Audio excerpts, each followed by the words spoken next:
Welcome to our channel. Today we how to disable link analytics in Bitly, beginner guide step by step clearly. To disable link analytics in Bitly, start by opening your preferred web browser. Go to the Bitly website and log into your account. Once logged in, navigate to the dashboard where your links are displayed.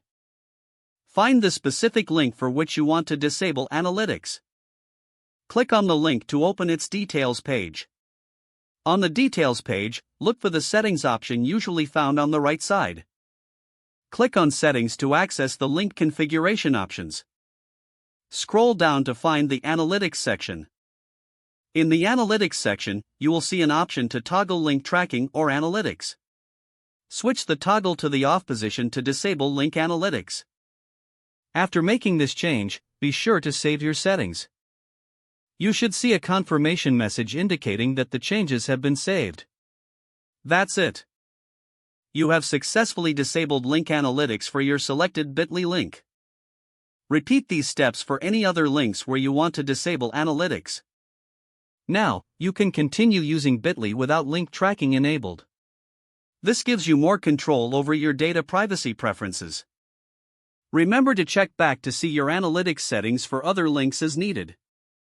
And that's the complete process for disabling link analytics in Bitly. If the page does not load, refresh the browser or try again in a private or incognito window. Make sure you are using the correct email address, then retype it carefully to avoid small typos. If your password is not accepted, use the reset option and create a new strong password you can remember. Check your spam folder for verification or security emails, then complete any requested confirmation steps. Enable two-factor authentication if available to improve account security and reduce unauthorized access risk.